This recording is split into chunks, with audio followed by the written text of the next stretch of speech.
Hey friends, tonight we begin with what night was really like in a medieval castle. Before you get comfortable, take a moment to like the video and subscribe only if you truly enjoy this kind of slow, calming storytelling. Your support means the world and helps me keep creating peaceful spaces like this one. Tell me no in the comments where you're watching from and what time it is for you right now. I love seeing how this little quiet corner of the internet brings together people from all over the world. Now dim the lights, maybe turn on a fan or some soft background, and let's gently into tonight's journey together. The sun has passed the horizon, though not sharply. Its golden light lingers for a while, brushing the uppermost towers of the stone keep with a warm, fading amber.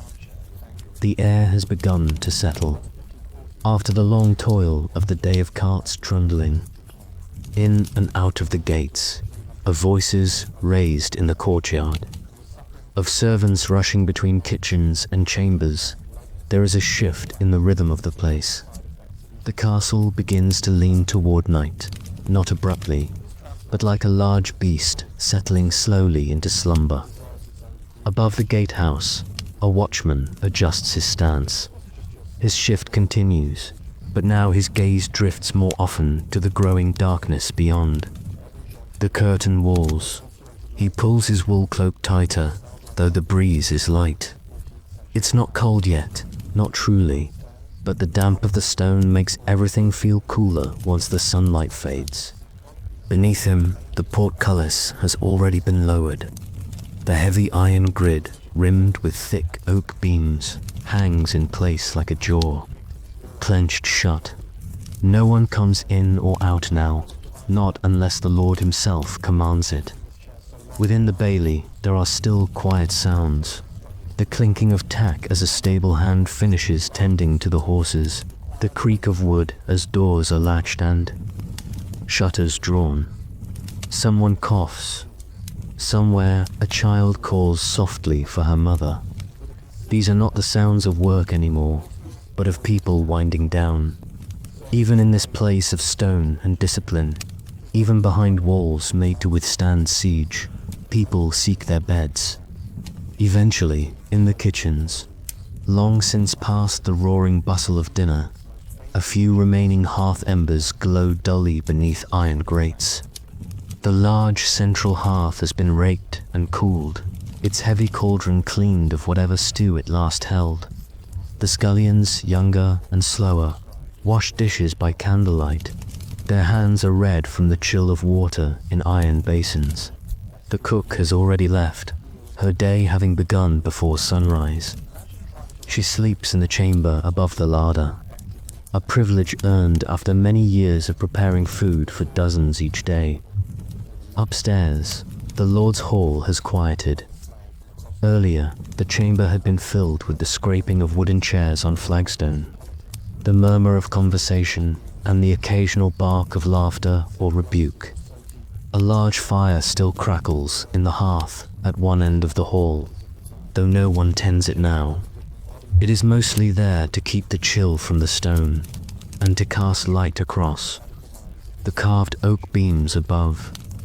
A few servants pass through from time to time, carrying trays, taking away the last goblets, snuffing wall candles with a long hook of iron dot. The Lord is in his solar now, a smaller, more private room. Here, thick rugs are laid across the floor, and the windows are covered with woolen hangings to hold back the damp night air. He is reading, though not quickly. The manuscript is illuminated, the Latin slow going. Beside him, a dog sleeps, curled near the hearth. It is one of the quieter ones, trained not to bark unless necessary. The flicker of firelight catches in the dog's eyes when it stirs and yawns. A servant waits just inside the door. She stands without speaking, ready in case the Lord needs wine or another candle. Her own day has been long, but she will not retire until he does. It is her place to watch the flame, to ensure it never gutters too low, to pour quietly, to listen without seeming to listen. In truth, she does not mind the silence of this room. It is calmer here than among the clatter of the lower kitchens, or the gossip of the laundresses. Outside, the night continues to gather. The village beyond the walls has already gone dark, save for the occasional glimmer from a cottage hearth. Most of the peasants have no candle to spare once their evening meal is done.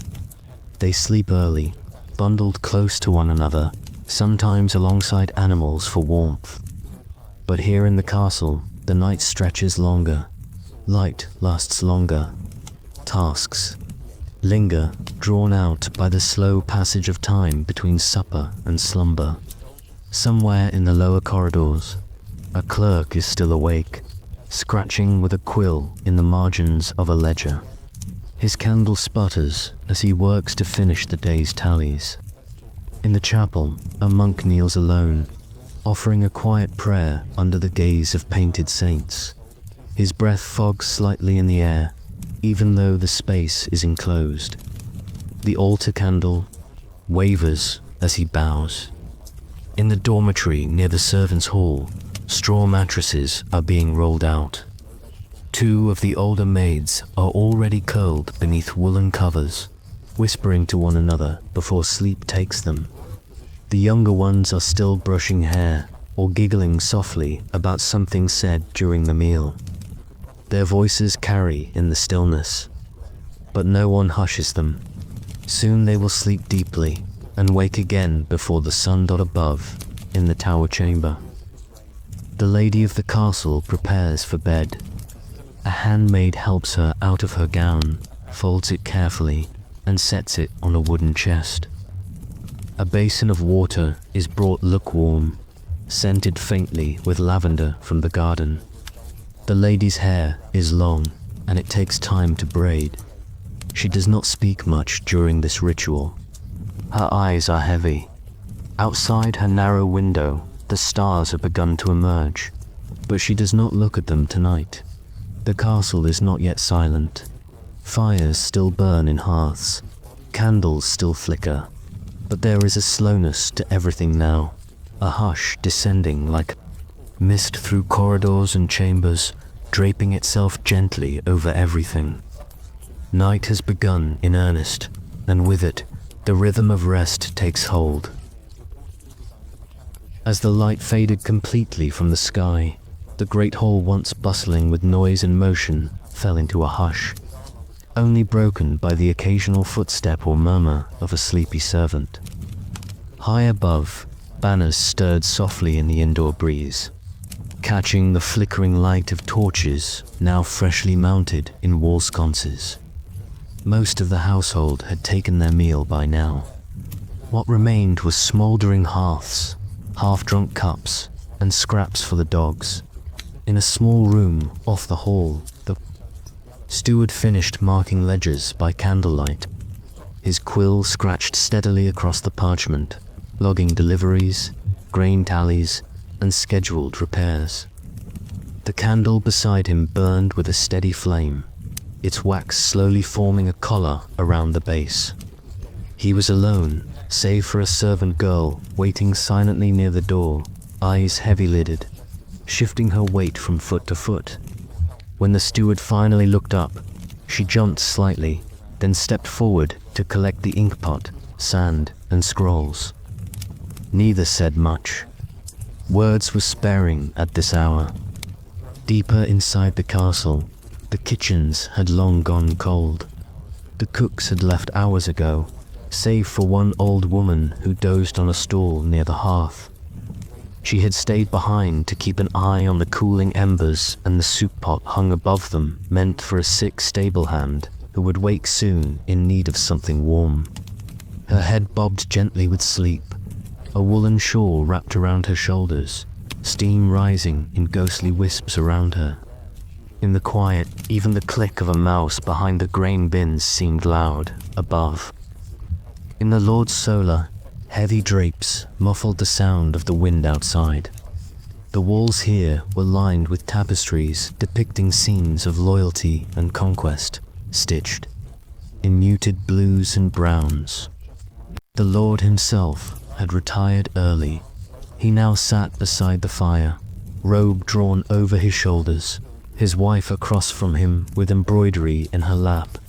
They spoke only occasionally, in low tones, with the easy familiarity of long years spent together. At one point, a servant entered to stir the fire, then quietly withdrew. The noble couple's children had already been put to bed in the chamber adjoining theirs. Their nursemaid had told them a story of St. George and the dragon, her voice, a soft monotone meant to lull, not excite. Now she sat beside their bed, watching them breathe evenly beneath fur-lined covers. Her eyes were open but distant, her thoughts drifting to her own cot in the servants' quarters. In the small chapel tucked into the east wing, a monk knelt alone. His voice echoed in gentle Latin as he recited prayers from memory, eyes closed, hands folded over a simple wooden cross. Around him, the candlelight danced over stone walls, illuminating the face of a painted Madonna whose eyes looked down with eternal stillness. The prayer was not rushed. The monk's cadence was steady, reflective, more a meditation than a ritual.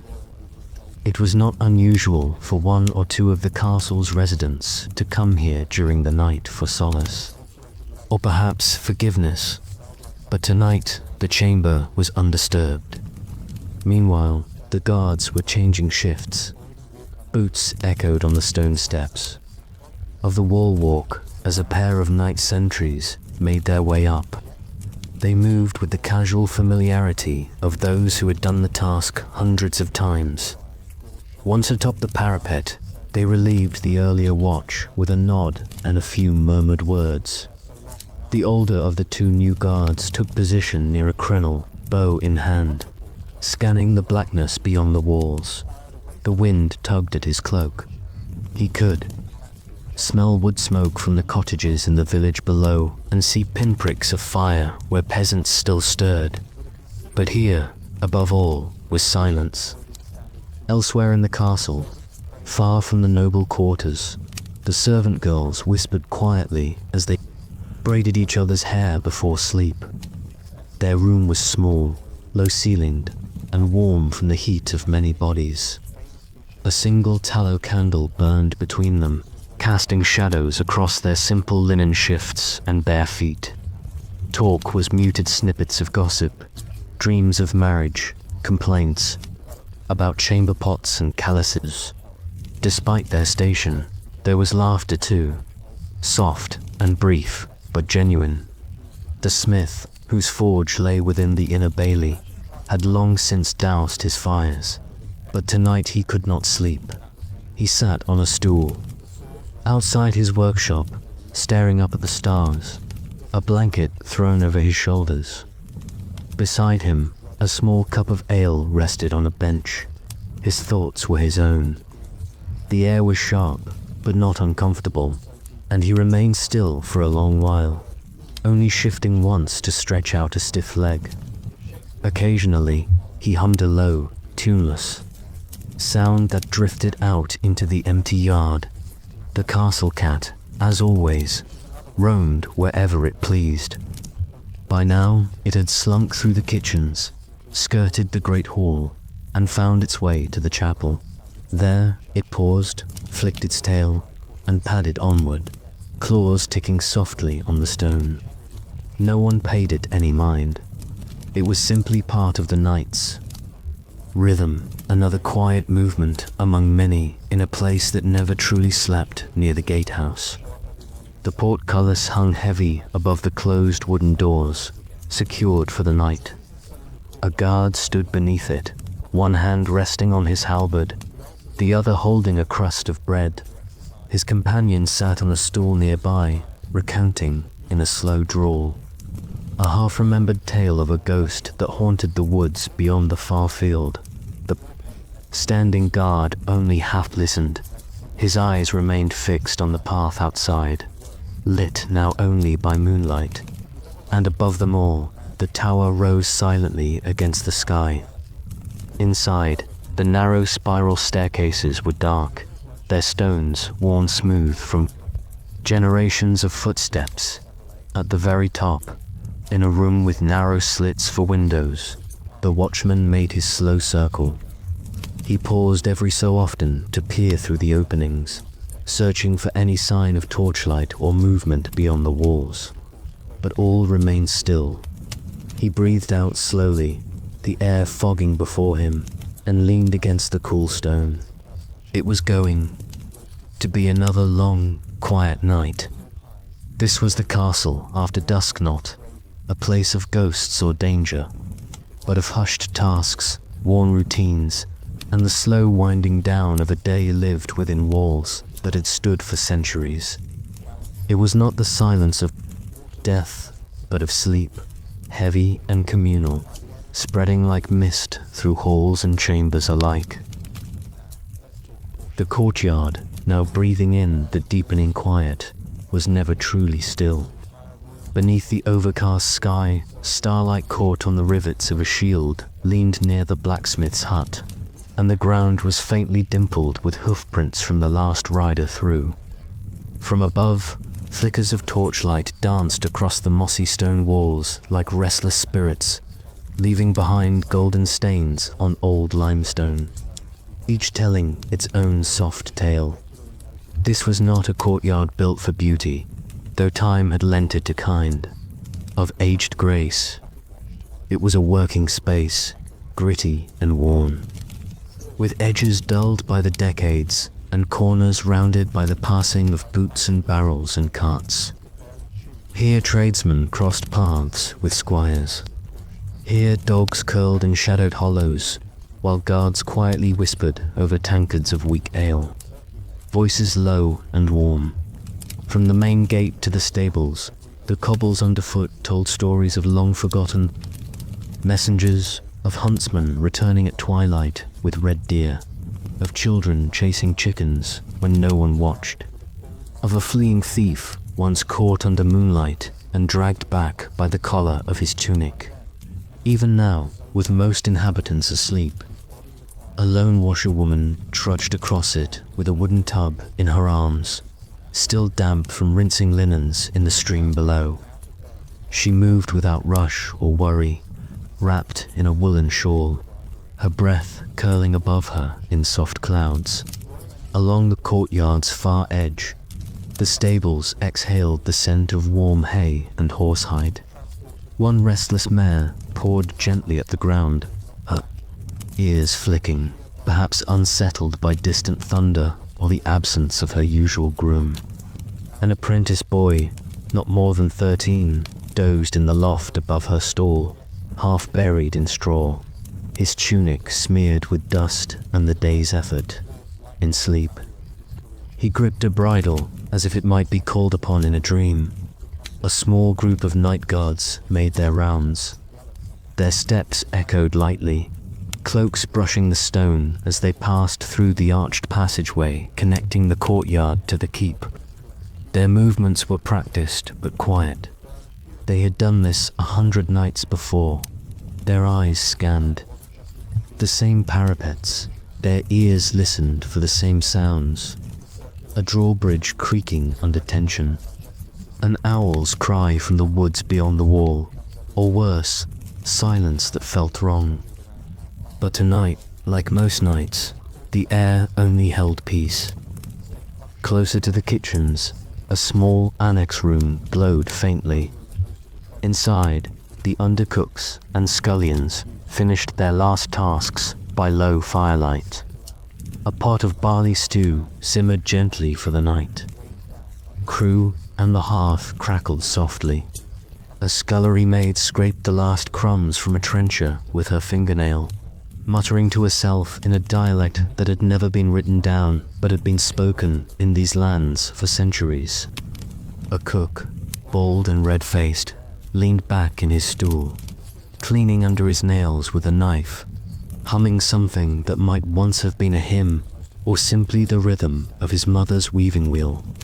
Beyond the inner walls, where common servants, courtiers sat huddled in the lee of the keep, A baby's cry briefly broke the silence before being hushed against its mother's breast. A thin curtain fluttered in the breeze, revealing a single tallow candle guttering in the draft. In these humble rooms, life went on quietly. Husbands shifted in their sleep. Old women murmured prayers. Young boys clutched dull wooden swords. Beside their pallets, dreaming of squires, training, and war horses. And then the church bell tolled, just once to mark the hour. Not for those already asleep, but for the few who still moved, still worked, still waited for the day to come again. Even as the night deepened, the castle did not sleep as one. It rested in layers. The upper chambers grew silent and warm. The middle hallways drifted towards stillness, but the lower passages, the outer yard, the smoky kitchens, they breathed just a little longer. Tomorrow there would be bread to bake, guests to feed, fires to relight, and a whole new day of quiet rhythms and small labors. But for now, the stones cooled under the stars, and the quiet settled deeper into the bones of the place. A castle, even at rest, had weight, and in that weight, in the slow hum of lived hours, one could feel the heartbeat of medieval life. Not all corners of a medieval castle welcomed the night with quiet fires and soft linens. Some parts of it held the dark more tightly. These were the places beneath the cellars, the storerooms, the passages dug into the earth before stone rose above it. And as the upper towers sank into sleep, these undercrofts remained thick with the smell of dust, iron, and cold stone. The stairwells that led downward were narrow and damp. A torch fixed to the wall burned low, waxy smoke spiraling up into the arched ceiling above. The walls here were older than the tower above them. The stones bore the chisel marks of masons long buried, and between them, moss had crept in, the place's mortar had thinned. A storage vault near the base of the great tower held racks of preserved meats, bundles of dried herbs, and wheels of cheese slowly aging in the dark.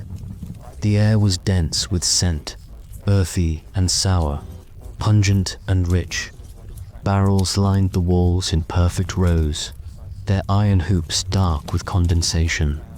Some held ale, others mead, a few finer ones reserved for wine brought from distant places. Sealed in wax and hidden from the warmth above, a lone steward moved. Among them, his leather shoes scuffing against the floor. He carried a small lantern and a slate. He counted barrels and checked wax seals. He noted a spot where one cask had leaked during the last frost. His work was methodical and silent. The cellar, like the accounts he kept, required precision. Above, they dined and drank. Here, he remembered what remained and what would soon run out. Beneath this room, deeper still, lay the older crypt tunnels. Not all castles kept their dead within, but this one did. The chapel connected to a vault sealed by iron bars, where a few stone coffins bore the likenesses of lords carved in repose, hands folded, eyes closed, feet resting upon sleeping hounds. No one went down there at night unless they had to. The air was dry and chill, and every step echoed strangely, too loudly. Even below that, hidden behind what once might have been a storeroom wall, was a passage long forgotten by most. Dug during siege years past, it was meant to connect the castle to the riverbank below. Now it lay collapsed midway, choked with roots and soil. Still, the rats knew it. Their tiny feet whispered over the rocks. A cat, thin and scarred, had made her den near its mouth. She watched the stairwell carefully, yellow eyes glinting in the dark. Back in the kitchen level above, a different rhythm pulsed. The castle's baker was already stirring, for bread began before dawn. In a room off to the side, he worked by the dim glow of coals, kneading dough with a slow, repetitive motion, like prayer in motion. The walls around him were dusted in flour, the stones pale where soot hadn't stained them. The oven stones radiated warmth, not heat, and the scent of yeast hung softly in the air. His apprentice snored nearby, curled under a sackcloth in the corner, but the baker didn't wake him. Not yet. This part, the shaping, the folding, was done in solitude. The oven would soon need to be fed, more wood, and then the loaves would be loaded, scored with a practiced blade, the same way his father and grandfather had done. Bread. In the medieval castle was not just food, it was survival. It was ceremony. It was the rhythm that tied every chamber from the Lord's high table to the servant's crust. Together, outside, the castle walls stood firm, silhouetted against the paling sky. Somewhere in the forest beyond, a rooster crowed. A second followed it, and then a faint chorus began, echoed across distant farms and hamlets. The castle's night had not yet ended, but it had begun to shift. The guards on the battlements marked the lightening horizon. The stars withdrew slowly. One leaned on his spear, wrapping his cloak tighter, eyes barely open but still watching, always watching. Below, in the warm hollow of the bakehouse, the first loaves were placed into the oven. Flames licked the stone, and the baker nodded to himself. Soon there would be bread, and above, in their rooms behind oaken doors, the noble family stirred, not quite waking, but no longer deep in sleep. A servant leaned against a doorframe, waiting for the signal to begin her lady's morning routine. She was quiet, patient. She'd done this 1,000 times before. For now, the last breath of night still hung in the rafters. But day was coming. The castle would rise again, not suddenly, but in layers, like it always had. Morning in a medieval castle did not arrive with ceremony. It came softly, like a whisper at first, curling into the eaves and down the stairwells. The castle did not wake all at once, but in careful layers. Before the nobles stirred, the servants moved, and before the servants rose, the animals in the stables had already begun their day. Life between the stone walls began in the shadows, long before sunlight reached the inner courtyard in the eastern-facing chambers. The first real light of morning spilled through narrow windows, slanting across the stone floors and illuminating. The floating dust. One of the young pages, not yet 15, stirred beneath a coarse wool blanket and blinked against the pale dawn. He was already late. He sat up quickly, rubbed sleep from his eyes, and hurried to dress in silence. His duties were small, polishing metal fixtures, fetching wood, filling basins with fresh water, but the rhythm of his day mattered to someone else's. The page darted into the corridor, boots barely making a sound on the flagstones. In the nearby chamber, the noble lord's valet had just finished laying out the day's garments. A dark woolen tunic with embroidered cuffs, fine hose, and a fur-lined cloak against the morning chill. The clothes were brushed smooth, shoes arranged precisely, a comb set beside the basin. Ritual dressed itself as routine. Below them, the castle's heart, the courtyard, was beginning to hum. A cook crossed with a bucket of scraps for the pigs. The stable hands were already brushing the horses, breathing clouds of mist into the morning air as their animals snorted and stamped in their stalls. A blacksmith's hammer had not yet struck iron, but he was feeding the coals now, stoking the orange belly of his forge. Every corner of the castle had its own tempo, but together they beat like a single pulse. Along the inner walls, women swept the flagstones clean with bundled twigs. The sweepers wore linen kerchiefs, their hands red from cold water. A merchant waited just outside the gatehouse with a cart of salted fish from the coast. He shifted from foot to foot impatiently while the steward inspected the delivery.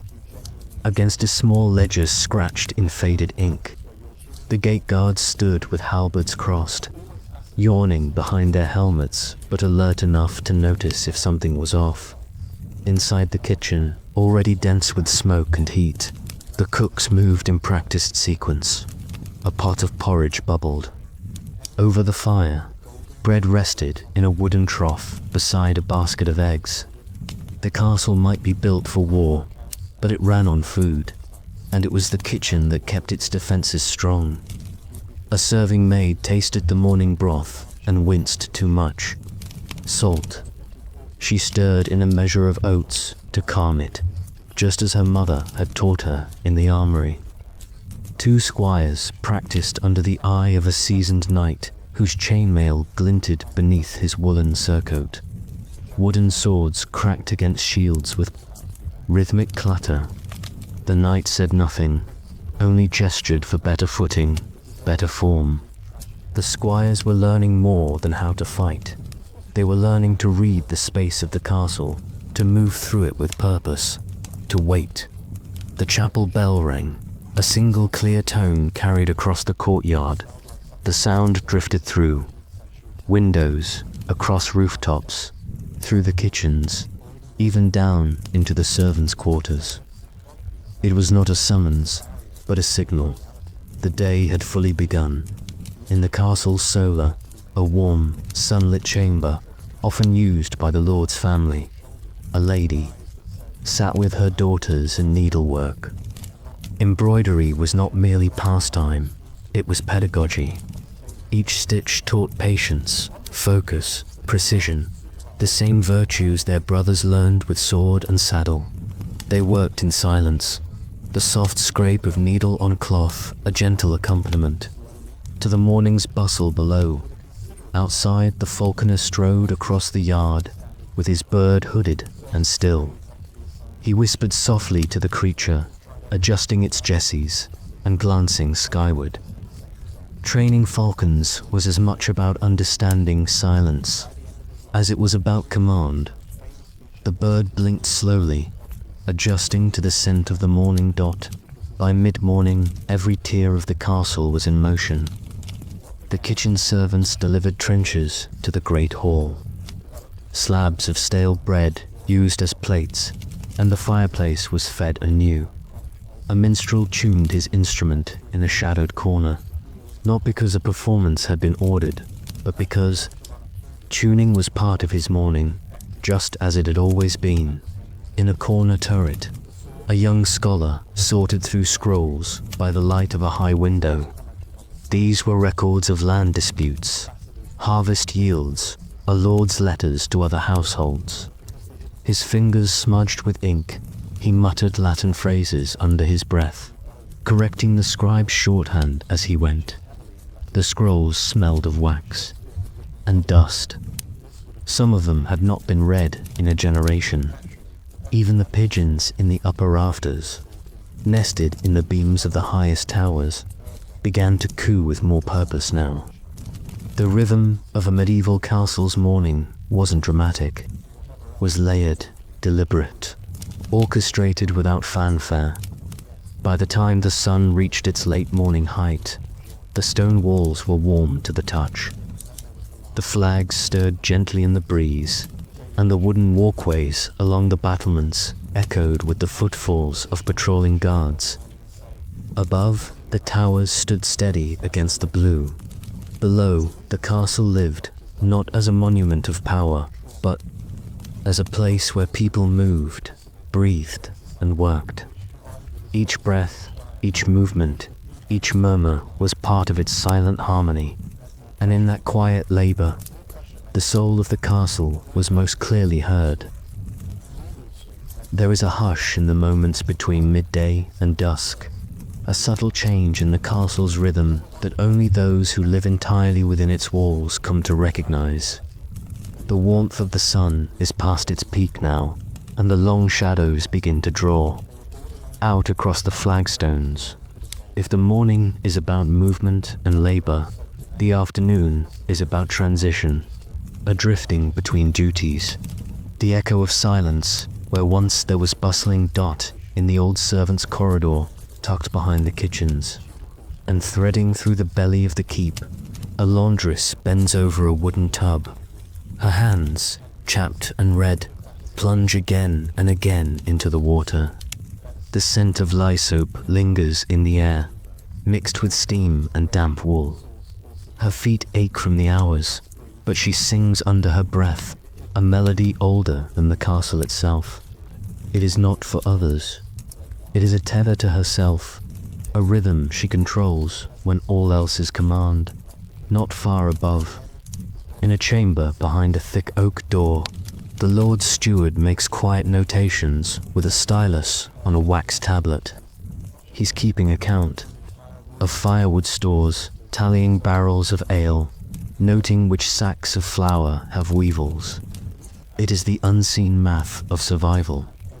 A castle does not run on strength alone. It runs on careful counting, knowing what must last until spring, what can be spared for the hunt, and which fields have failed their yield. The chapel sits still for now, its cool interior and smooth. Stone columns are a sanctuary from the noise of labor. The air smells of candle wax and damp limestone. In one pew, a young woman kneels alone, her head bowed, hands tightly clasped. Her thoughts do not echo aloud in Latin or chant. She speaks in silence to a God she hopes is listening about a sick child or a lost sibling, or perhaps nothing. She can name, back in the courtyard, 2 hounds lie asleep in the sunlight, their ears twitching at the occasional clang from the forge. The blacksmith works alone now, rhythmically drawing out the shank of a knife. Sparks burst upward in tiny gold constellations. His face is streaked with soot, arms bare and scarred. He doesn't look up as the baker passes by with a linen draped tray of rising loaves. They nod to each other, saying everything and nothing. The baker's oven is built into the outer wall of the kitchen. Its stones are blackened with age, but inside the coals are hot and steady. He slides in the loaves with a practiced motion, hands calloused, eyes scanning the crusts for just the right shade. Baking is not guesswork, it's precision wrapped in patience. Behind him, a younger apprentice drops a tray of herbs, and the sharp scent of rosemary and sage explodes across the stones. The baker sighs, but says nothing. He too once dropped the herbs upstairs. A noblewoman listens as a traveling poet recites a tale of knights and fire queens. His voice is soft, lilting, and the children around her sit wide-eyed. The poet speaks of forests and magic, but he is also watching the lady's expression, looking for the moment her smile shifts, for the promise of coin or a warm meal. Stories, after all, are currency elsewhere. In the narrow stairwell behind the chapel, a carpenter fits a new beam into place. His tools, awl, plane, mallet, lie neatly beside him. He hums low as he works, measuring twice before each cut. His hands are stained with oak, dust, and resin. With each tap of the mallet, the castle becomes a little less drafty, a little less forgotten in its joints. It breathes through his care. Along the outer wall walk, to archers' practice in quiet concentration. Targets are little more than bundles of straw, marked with charcoal rings. One arrow hits center, and the archer nods to herself. She is no soldier, but she is trusted to guard when need arises. Her braid is tucked beneath a woolen cap, her fingers worn from bowstring. From the ground, she looks like part of the rampart. A fixture, not a figure. Within a quiet corner of the great hall, an elderly servant wipes a wooden bench with oil. The surface has known generations, weddings, deaths, oaths, sworn arguments shouted, hands clasped. The polish brings out the grain, and with it, the memories stored inside the wood. The servant does not rush. To care for the furniture is to care for the castle's memory.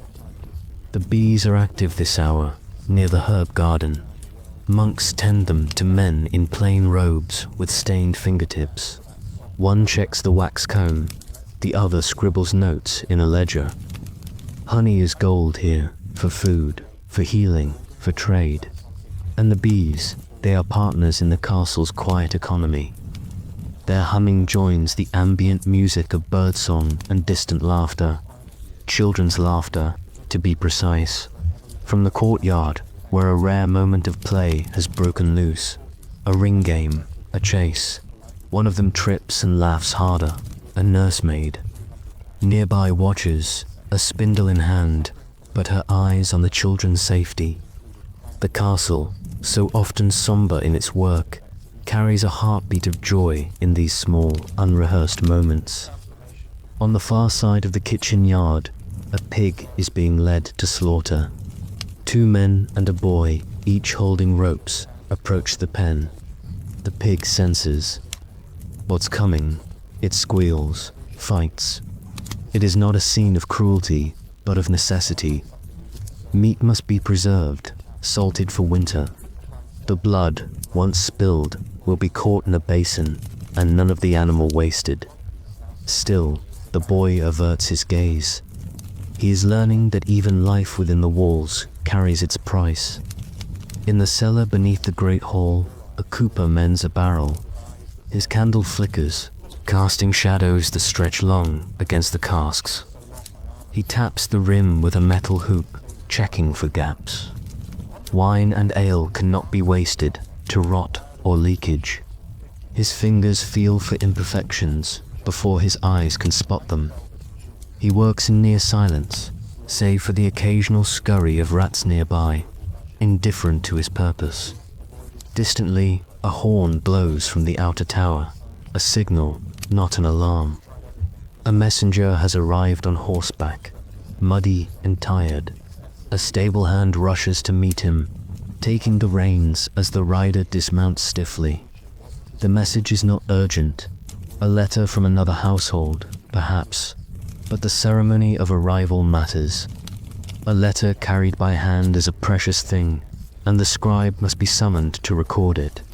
As the sun tilts further westward, a soft wind moves through the open cloisters, stirring the vines that cling to the stone. A few petals fall from a late-blooming rose, their descent unnoticed by all but the gardener, who crouches nearby, tying twine around a struggling branch. His back aches, his hands are thick with soil. He hums as he works, naming each flower, under his breath as if in prayer. And so the castle drifts into the later hours, its shadows longer now, its energy shifting inward. Soon the torches will be lit. Soon the tables will be set for evening. But for now, in the space between labor and meal, the castle breathes in a slow, gentle rhythm, life suspended in the hollow quiet between the stones. The afternoon sighs into early evening, and with it comes a subtle shift in the castle's atmosphere. The labor of the day begins to ebb, not with sudden quiet, but like water slowly receding from the shore. There's a hush that grows, not from idleness, but anticipation, as the castle prepares to gather itself for supper, for prayers, for sleep. A bell sounds from the chapel tower. It is not the grand peal of mass, but the softer chime calling the faithful to vespers. The sound travels easily across the stone courtyard, winding through open windows, echoing gently in stairwells. Servants pause to listen, not out of deep piety, but because the bell marks the hour more faithfully than any sundial. In a world lit by fire and ruled by seasons, the bell is time itself. In the scriptorium, a monk gently closes his inkpot, carefully blotting the last line of the day's copied text. The page, still damp, shimmers faintly in the golden light that filters through the narrow stained glass. He stretches his back slowly, his fingers stiff from hours of delicate movement. His work is quiet but essential. These pages carry knowledge. Through the centuries, prayers, histories, herbal remedies, words made into permanence. Across the corridor, a small girl helps her mother mend a torn shift by firelight. She holds the needle awkwardly, her tongue pressed to the corner of her mouth in concentration. Her mother watches, correcting gently, folding the hem with care. Between them sits a basket of linen, scented faintly of lavender and smoke. In that warm circle of light, time softens. The world outside the stone walls fades, and only thread and touch remain. Within the kitchens, the heat builds again. Not the heat of bread ovens or meat spits, but that of final flurries. Stew is ladled into thick clay bowls. Trenchers, old bread, baked hard and reused as plates, are stacked near the serving tables. Spoons are counted. The cook, red-faced and sharpered, barks one last instruction, and the apprentices scatter like sparrows. In this hour, timing is everything. On the outer walkway above the battlements, a lone figure walks with measured steps. A guard, not on patrol, but finishing a round. He leans briefly against the stone, looking outward at the deepening dusk. The fields stretch out like a faded tapestry, dotted with cottages and flickering hearths. Smoke curls up lazily into a sky painted in soft grey and rose. For a moment, there is peace in the stillness. Inside the great hall, candles are being lit one by one, their flames mirrored in polished goblets and burnished plates. The long tables are set with modest fare, but the arrangement holds ceremony. Bread to the left, salt in small wooden bowls, pitchers of watered wine. A roast placed at the Lord's end of the table beneath a faded heraldic banner. Even in a humble castle, the meal is a kind of performance. Musicians begin to tune their instruments near the hearth, a lute, a small harp, a reed pipe. Their sounds are not yet music, but fragments of what will soon be shared. A lullaby, a tale, a jest in rhythm. They are not professionals, just retainers with talent, honored to fill the air with warmth. Song, after all, is one of the few luxuries that costs nothing and feeds everyone in a narrow stone chamber above the buttery. A boy rehearses his Latin aloud. He stumbles over the words, repeating them, trying to impress them on his tongue as his tutor listens with gentle patience. The candle flickers near them, and the parchment is already curled at the edges. Education in the castle is rare, offered only to the privileged or the fortunate. But here, in this humble study, futures are being shaped quietly by repetition and ink. Further below, in the still cool cellars, a maid uncorks a cask of mead. The scent rises, honeyed, fermented, thick with the earthiness of age. She pours it into a wooden jug, wiping the rim with her sleeve. At the far end of the cellar, another servant is placing apples in a basket, small red gold, kept cool. For winter, it is an hour of provisioning, of drawing from hidden stores, near the outer gate. A traveler arrives, weary, cloaked, and dusted with the day's road. He speaks with the porter, offering a token of the Lord's banner, a place to rest, a bowl of broth, perhaps a spot in the stables. His horse, equally tired, stamps the ground. The gates do not fully close yet, but they are watched now, eyes sharpened by the hour. Strangers at dusk are not unwelcome, but they are watched as the castle gathers for supper. A hush falls across the smaller chambers. In a stone-walled room with a single window, an old woman rocks slowly in a carved chair. She does not eat with the others anymore, but she hums a song known only to her, eyes half closed, face softened by the golden light from the hearth. The song, wordless, belongs to a time when she was not yet bent with years. It fills the room, like a blessing at last. The meal is taken. In the hall, spoons scrape bowls, and laughter bubbles over the dull clatter of eating.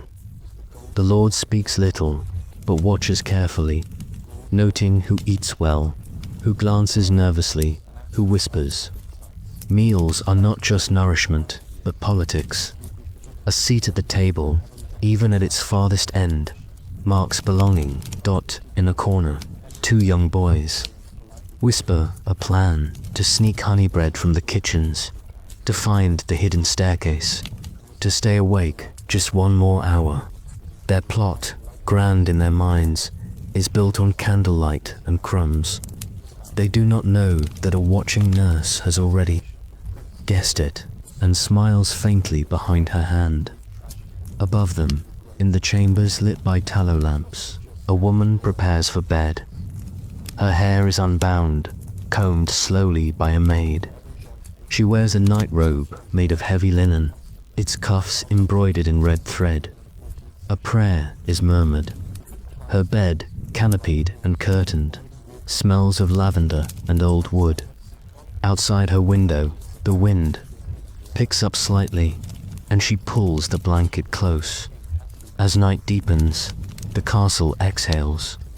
Doors are bolted, candles are snuffed. The last embers of the hearth are stirred one final time. In this hour, quiet becomes absolute. The walls thicken.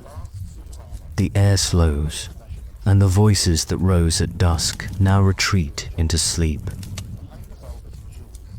Now the castle belongs to the dark, with the sun fully set and the last candles guttering in their holders.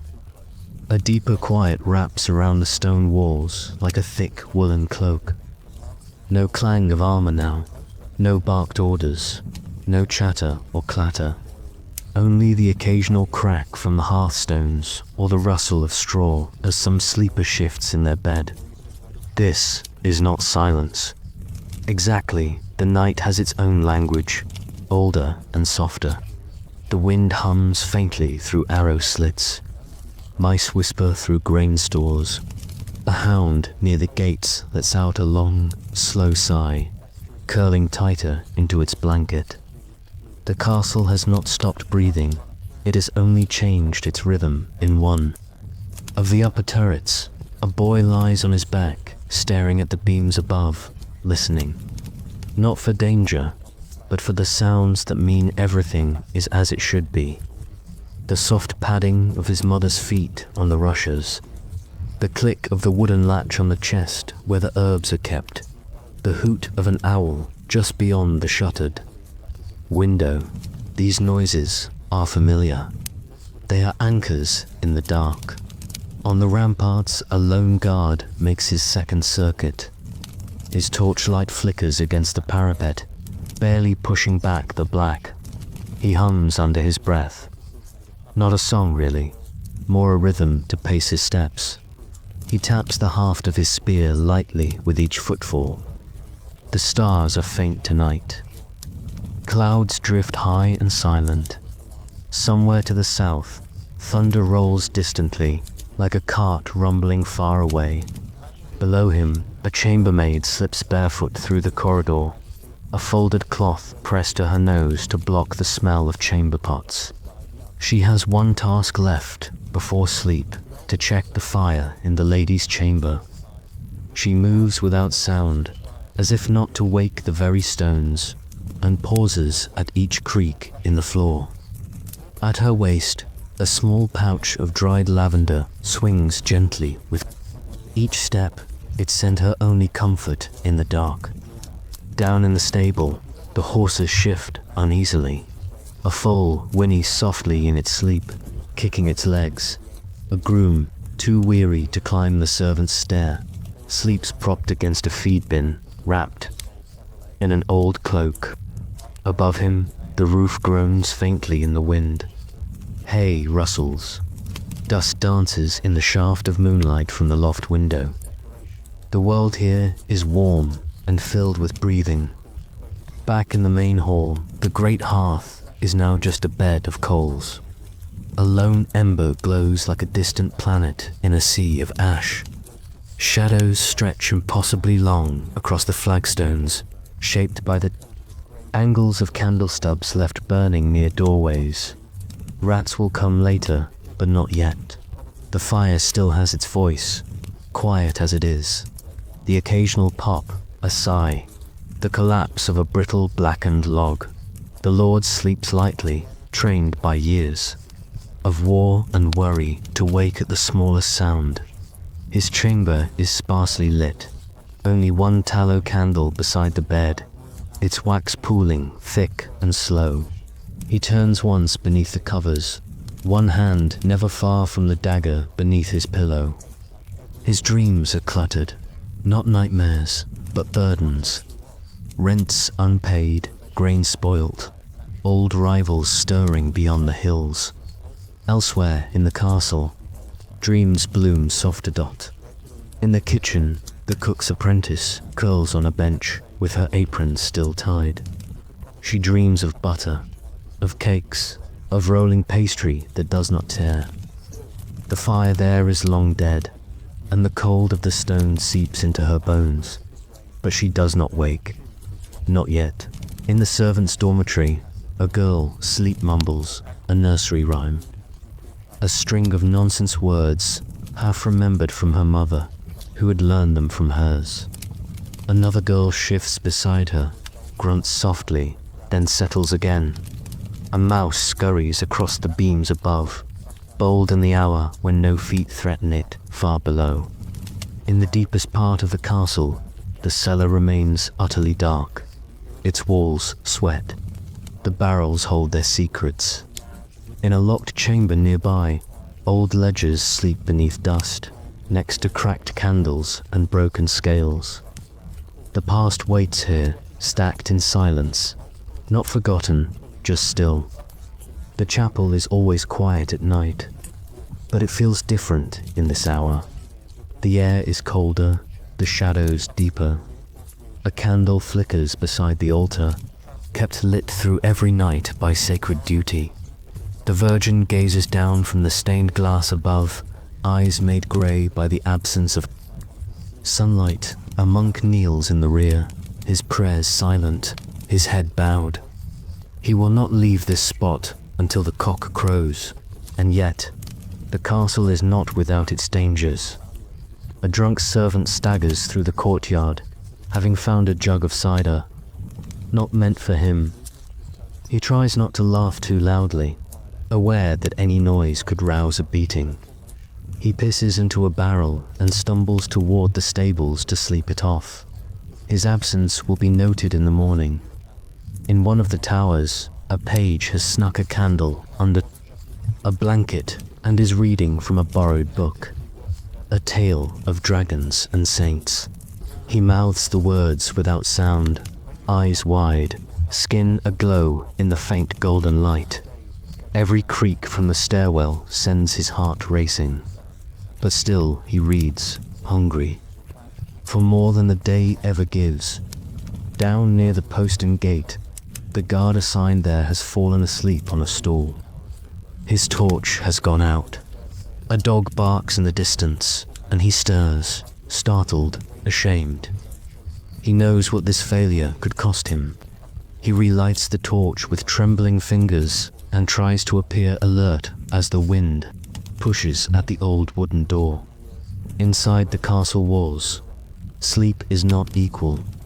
The wealthy sleep in beds, beneath linen sheets and feather-stuffed pillows.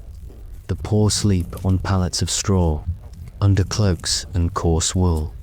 Some sleep alone, some pressed together for warmth. Some sleep uneasily, haunted by debts or the memory of lashes. Others sleep like stones, too tired for even dreams. But all of them, lord, servant, squire, and scullion, lie within the same thick walls, under the same stars, in the same night that has ruled the land. Since time began, and outside, beyond the moat, the forest waits. Dark and thick, it wraps the castle like a sleeping beast. The branches do not move, the owls do not cry. Even the wolves tonight are silent. But they are there, always. The night deepens further. The air turns colder, and the castle, vast, ancient, breathing, closes its eyes once more.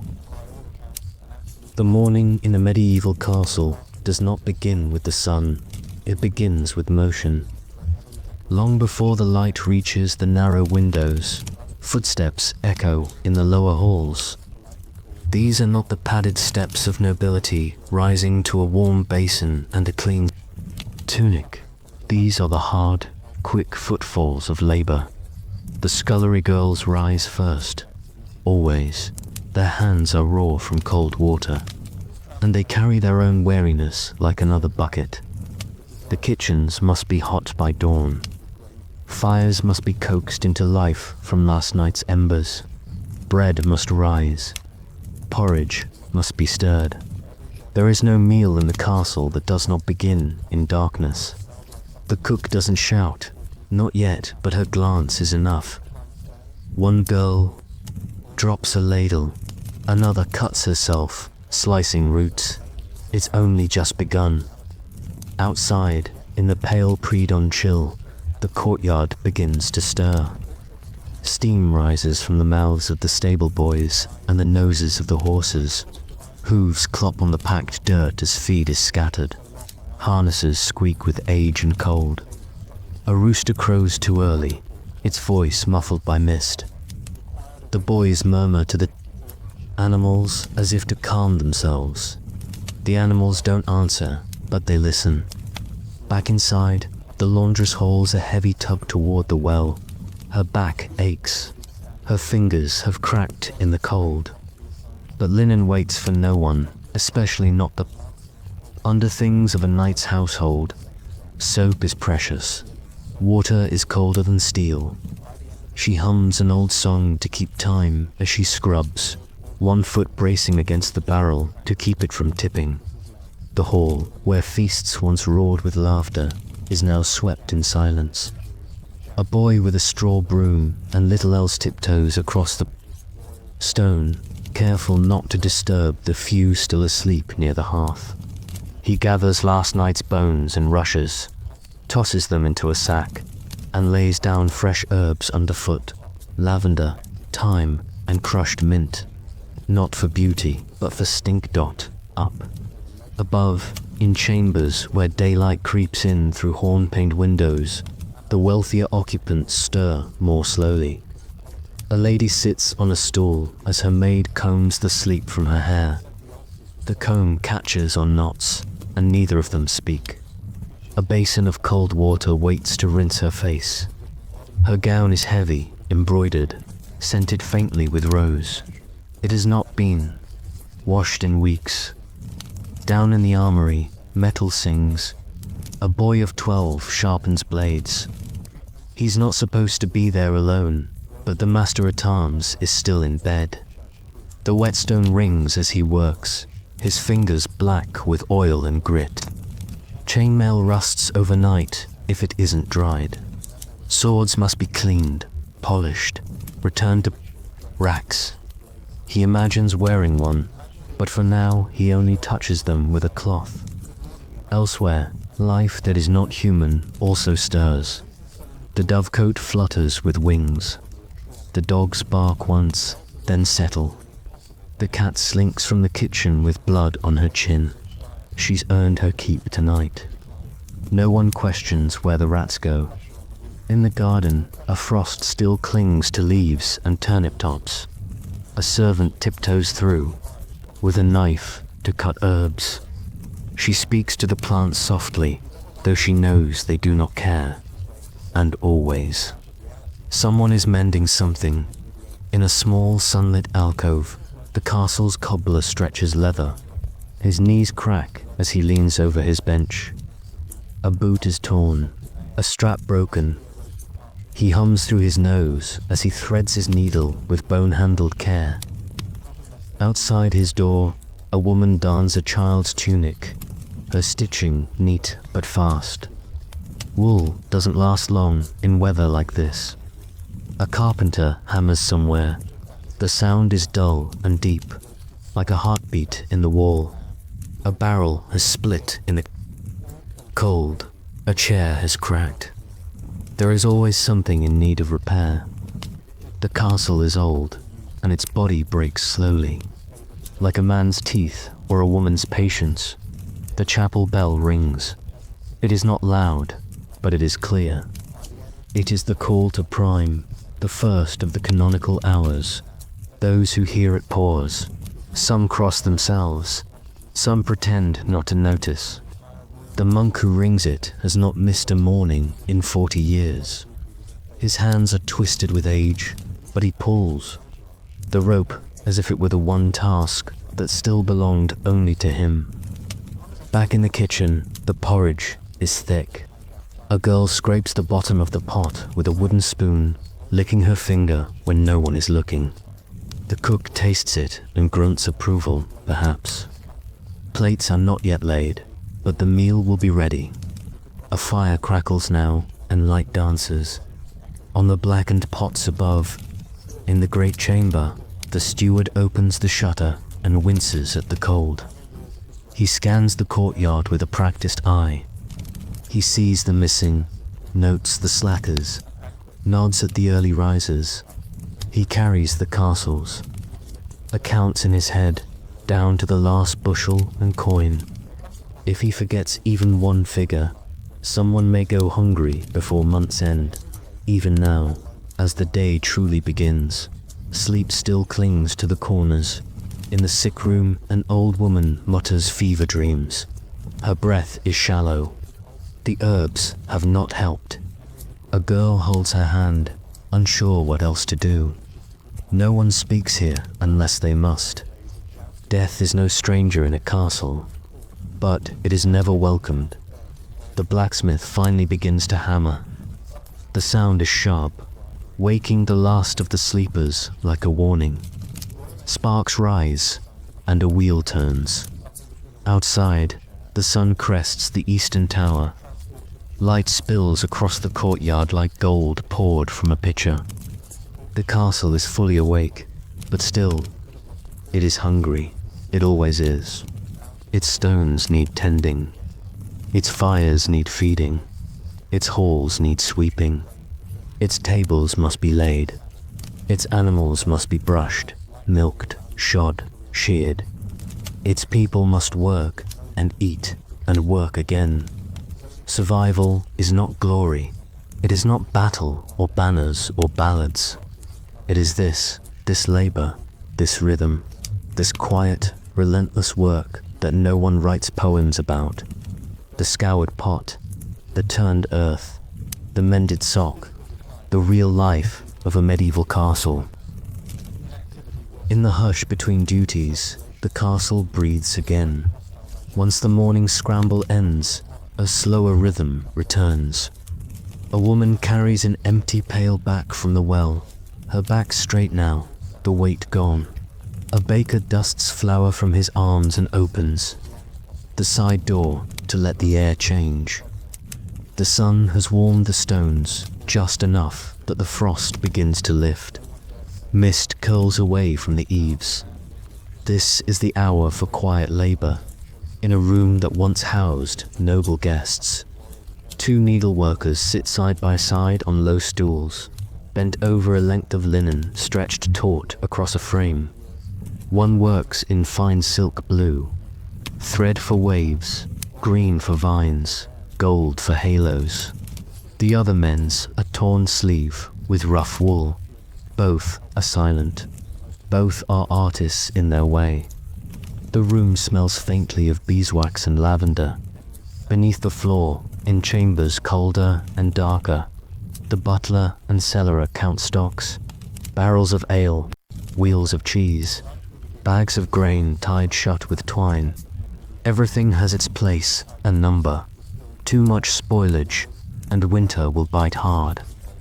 A broken seal on a wine cask is noted. A mouse hole is plugged with cloth. These small acts keep the household fed. The sun climbs. On the battlements, a guard adjusts his belt and squints into the light. He paces the same short stretch of stone. He always does, boots thudding softly. The towers are cold even at noon. He does not expect attack, not today, but the routine is sacred. Below him, children chase a ball near the kitchen garden, shrieking with laughter until a stern hand shoos them away. In a side yard behind the chapel, the washerwoman wrings water from a tunic and lays it across a rope. The linen stiffens in the air. She stretches her arms, rubs her wrists, and dips her hands into a basin again. The skin there is red and raw, but she does not stop. If she does not finish, someone important will complain. Her reward for silence is more work. A mason mixes mortar against the wall, his shoulder pressing into the curve of the stone. He hums, tunelessly as he works, the kind of song sung for the hands, not the ears. A crack in the arch above must be patched before the rains. The work is slow, unforgiving. He knows this wall better than some know their kin. Inside, a scribe leans over a narrow desk near a window slit. His fingers are stained with ink.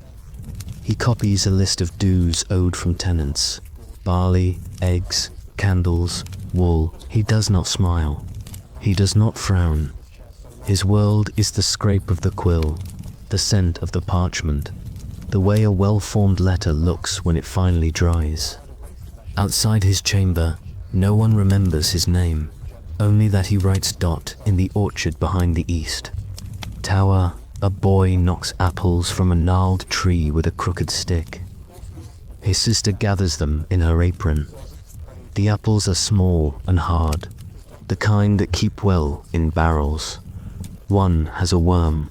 She bites another and makes a face. It is not sweet. They will be stewed or pressed or sliced and dried. Nothing is wasted. Nothing can be at the chapel. The priest prepares for sext, the midday prayer. He adjusts his robe, though there is no one to see it. He lights a thin candle, opens the book of hours, and bows his head. No one enters. No one leaves. The hour rings out with a single note from the bell. In another room, someone weeps quietly. The priest says nothing. Down in the kennels, the hounds are restless. They know the sun is high. They want the hunt, but today is foretending. One boy brushes mud from a dog's belly. Another checks the pads of its feet for stones. They will run tomorrow, maybe, or next week. They live in the moment, so the boys hum, and the dogs thump their tails, and the straw is changed. Not far from them, the brewer stirs the vat. The smell of yeast and barley clings to his hair and his clothes. He glances at the cloudy mixture and nods to himself. It is good.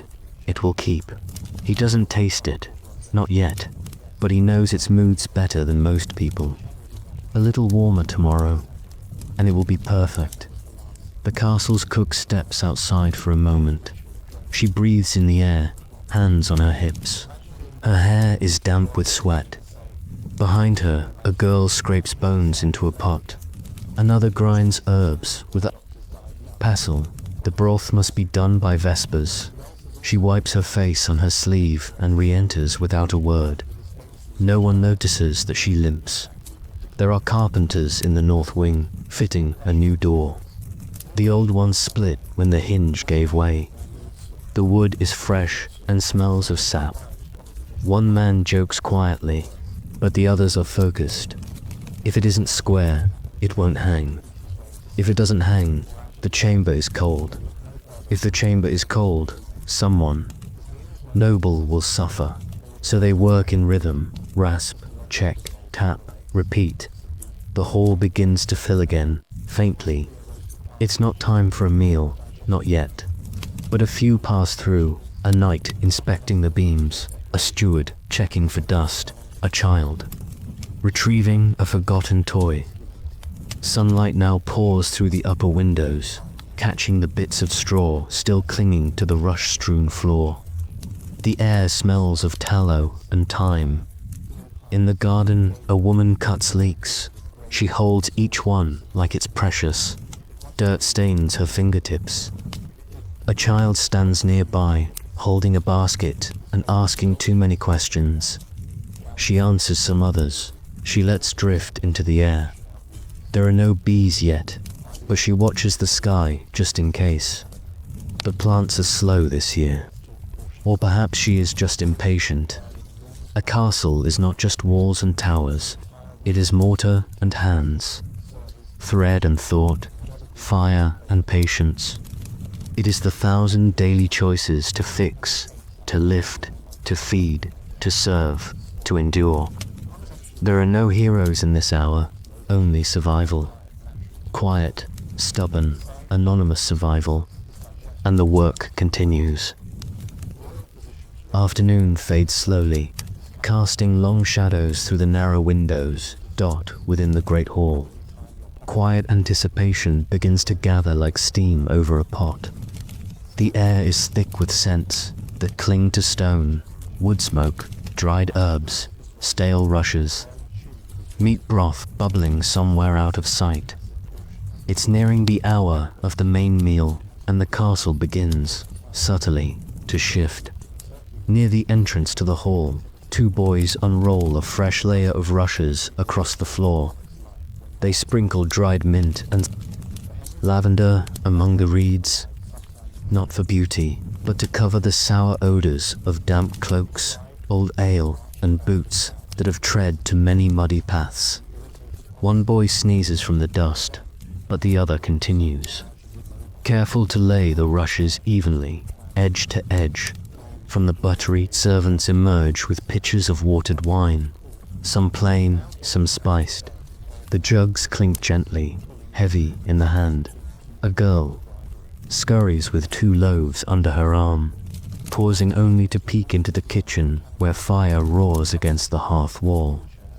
Flames illuminate a spit turning slowly. The roast is not grand, not a boar or venison, but it's enough to scent the air with the promise of warmth. In the kitchen, the cook barks instructions with a wooden spoon, her voice hoarse from the smoke. The potboy scrubs a cauldron with sand and salt, while a younger girl trims the singed edges from a pan of oatcakes. There is no room for error, and yet small mistakes will be forgiven. A burnt edge, a broken crust, none of it matters if the food is hot and plentiful. Upstairs, a lady's maid adjusts her mistress's sleeves, smoothing the fabric where it bunches. The dress is dyed a deep marigold, a color rare enough to signal wealth, though not so rare as to provoke whispers. The mistress nods her approval, then glides toward the stairs, her slippers making no sound. Behind her, the maid exhales and rubs her hands, already thinking of the stains she scrubbed from that hen tonight in the chapel. The bell tolls softly, not a summons, but a gentle notice. It marks the end of labor and the beginning of the shared meal. One toll only, low and long. A few castle dwellers bow their heads briefly. Others simply note the sound and move. Back in the hall, the trestle tables are being set. Wooden boards, laid flat over trestles, covered with coarse linen cloths. The steward oversees the arrangements, his eyes sharp for disorder. He adjusts the alignment of a bench, nudges a cup 2 inches to the left, and then disappears before anyone can thank him. His role is not to be seen, but to make the castle run as if by magic. The lower-ranking servants will eat first, hastily, in the side chamber. Their food will be simpler: boiled barley, stew with root vegetables, dried beans, and perhaps a slice of the same coarse bread saved for trenchers. Edible plates that soak up juices and serve as both dish and filler. The higher tables will see better offerings. Not extravagant, but fitting. A pigeon pie cut carefully into even portions. Turnips roasted in goose fat. A small dish of pickled onions. These foods are not daily fare. They are the result of careful planning and a well-managed storeroom. On feast days, there might be marchpane or sugared almonds. Tonight, a bowl of stewed apples will serve as the meal's closing comfort at the high table. The lord and lady arrive last, trailed by their guests. Their robes are finer. Their chairs are carved.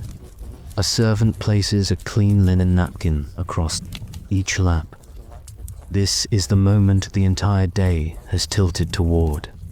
Not a banquet, no troubadours or jesters tonight, but a shared ritual of order, of status, of nourishment. Conversation is muted at first. The clatter of knives on trenchers and the muffled sound of chewing dominate. Then slowly, voices rise. A comment about the weather, a jest about the cook's fierce temper, a murmur about the price of wool. Nothing urgent, nothing risky, just enough to keep the hall alive. A child spills her drink and blushes scarlet. Her mother pats her arm and tears off a piece of bread, handing it quietly. A dog skulks under the bench and licks the drops. Down the hall, near the hearth, the fire crackles with comfort. An old knight leans forward, warming his palms. His plate is empty, but he stays. The fire reminds him of something. Perhaps a campaign. Perhaps a story he won't tell tonight. A girl from the kitchens approaches with another dish and stops short when she sees him. He nods to her. She sets the dish down with trembling hands and hurries away. Not knowing why, his gaze felt heavy. Dot above them all, banners hang limp from the beams, colors faded but still proud. They remind the diners of lineage, of names spoken in war and peace. They flutter slightly as a breeze sneaks in through a gap in the shutters. The steward claps once, it's time. A boy carries in a small silver plate with a single prayer bread, a symbolic end to the meal. It is passed down the table. Not everyone takes it, but some close their eyes. Some kiss the bread before it returns to the tray. The final dish is cleared. Slowly, people rise. The lower tables leave first, chairs scraping gently. The hall begins to empty, its echo returning. The hearth still glows. The smell of meat and herbs lingers. A few lingerers talk near the wall, unwilling to face the dark just yet. As servants collect scraps and clear the boards, one boy gathers uneaten trenchers into a sack. These will go to the poor at the gate. Nothing wasted. Not tonight. Not ever. The lady of the house pauses at the doorway, one hand resting lightly on the carved lintel. She looks back once, then turns away. Her maid follows, steps silent. The castle exhales. In the quiet that follows the meal, the work begins again. Quiet scraping, gentle sweeping, careful folding. A fire is banked low. A jug is corked. A candle pinched out. The hunger is gone, but the labor remains. Beyond the great hall, where laughter still lingers like steam on cold stone, the castle breathes differently. Its belly may be full, its benches cleared, its fires banked low, But survival in a medieval fortress is never a task with an end. Now comes the hour for quieter labor, for tending the places where heat cannot reach. Down a narrow passage, the kind that curves just slightly and makes even the boldest footsteps slow. A woman moves with a small lantern held before her. Its flame trembles with each step. She wears a shawl over her cap, a thick one, patched and smelling faintly of beeswax and cold stone. She's going to the larder, not because she wants to, but because it's her task to check the salt barrels before dawn. The larder is breathless, dark, and cold. Not the crisp cold of winter air, but the damp, marrow-chilling cold of old stone and silence. The barrels line the walls, salted pork, dried peas, pickled eggs, smoked fish.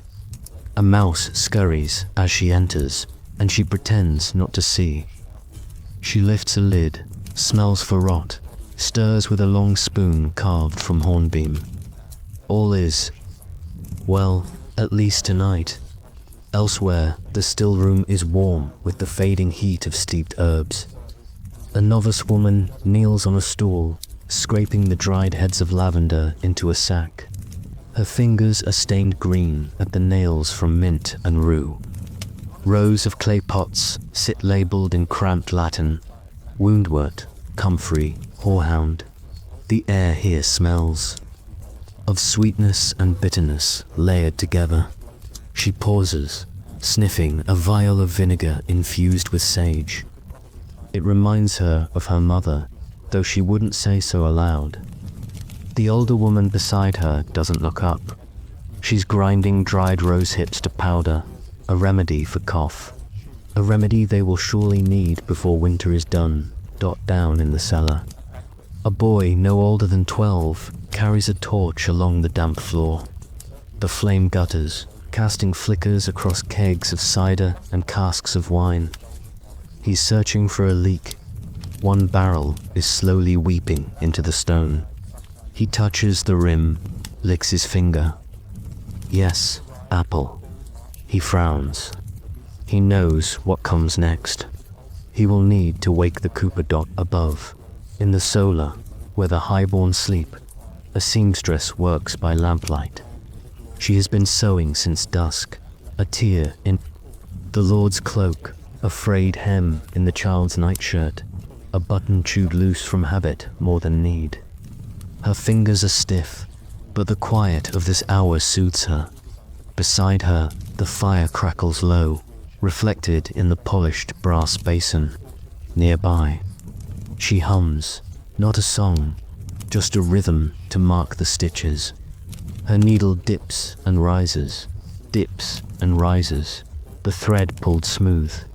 The waxed linen shines faintly under the light. Outside, the cold settles like a second skin over the stones. The torches along the wall walks have gone out one by one. Only a few remain lit. One at the gatehouse, one near the chapel, one at the stable yard. A guard makes his rounds, breath misting in the air. He taps his spear against the stone once, then again, listening to the echo. Stillness is a kind of safety in the small chamber near the kitchens. The laundress tends to linens, still damp from the morning's wash. She folds each cloth with aching precision, stacking them into woven baskets. Some will be aired again by the hearth come morning. Others will simply wait their turn. One towel bears a stain that will not lift. She sighs and sets it aside. Not worth the soap. Not tonight, in a tower room rarely used. An old man sits reading. His candle is nearly gone, wax pooled on the wood. He's not a priest, but he keeps the psalter close, thumbing through verses by habit more than devotion. The margins are filled with notes in a careful hand, most written by others long gone. He pauses at a verse, fingers resting against the page. The wind sighs through a crack in the stone. He mutters the lines to himself, not loudly enough to pray. not softly enough to forget. Not far from him, in the corridor leading to the chapel, a younger man kneels alone. He has no words, only silence. The chapel door is closed. He does not knock. He simply presses his forehead to the cold wood and waits, as if answers might pass through it like heat through stone. The castle, in these hours, is filled not with action, but with presence. A cat pads silently along the upper corridor, tail flicking. It pauses, listens, moves on. A servant snores gently in the lower chamber, curled near the embers. A baby fusses and is hushed with a finger pressed to tiny lips. Somewhere a rat scratches, and no one dares to light a lantern to check. These are the hours when the work of survival becomes invisible. Not loud, not praised, but essential.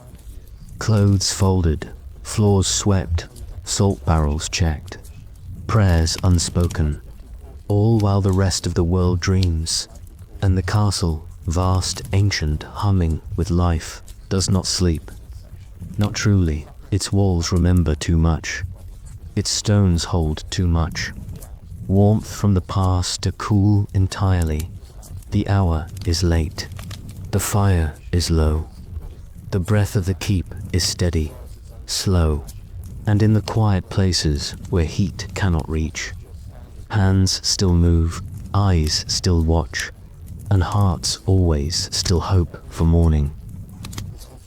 The hour is near its nadir now, the very middle of the night, when the world is meant to be asleep. And yet, the castle lives on in shadows and silence. Not every story waits for the morning sun. In a narrow corridor below the servants' quarters, a young page stirs from a too-short sleep. His blanket, thin and scratchy, clings to one ankle. His breath fogs faintly in the air. He rises without groaning, out of practice rather than strength. The bell hasn't rung. No emergency calls him, but habits shape a boy quickly here. He's learned to wake before the wake up. He finds his tunic by touch, cold wool pulled over. Linen, still stiff with the dried salt of sweat from the day before. Boots come next. He wraps a strip of cloth around one toe, the blistered one. The flap of leather slaps faintly as he pads toward the stable, not far from the boy. In the heart of the great kitchen, the ovens glow like sleeping beasts. The coals are banked but not dead. A woman crouches with a long iron poker, nudging life back into the embers. She murmurs to them as though coaxing a stubborn dog from its bed. A pot of oats rests on a stone shelf, soaking silently. There's no noise. In the kitchen, not yet. No bustle of feet or clatter of knives, but the scent of flour lingers. She wipes her hands on her apron and glances at the window. Still dark in the armory, a man with white at his temples oils a sword. It is not ceremonial. It has not drawn blood in months, but he keeps the blade clean, the edge sharp. His fingers move methodically, a dance rehearsed across decades.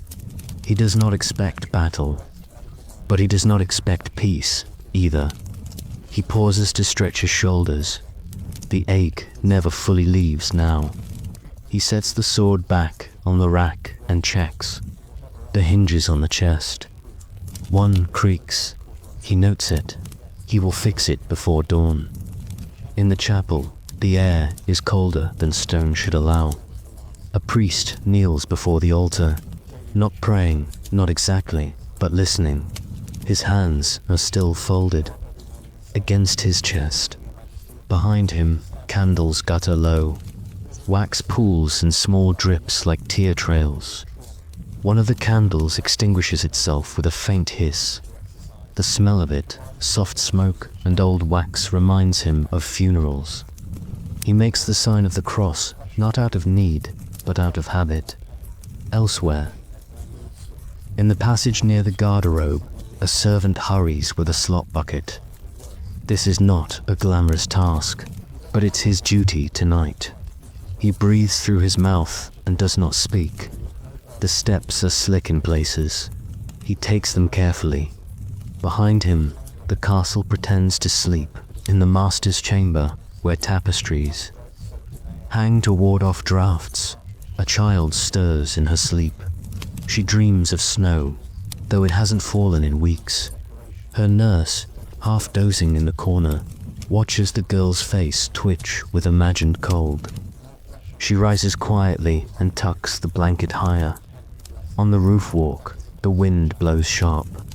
A sentry stamps his feet and cups his hands to breathe warmth into them. The stars are bright tonight, piercing cold and clear.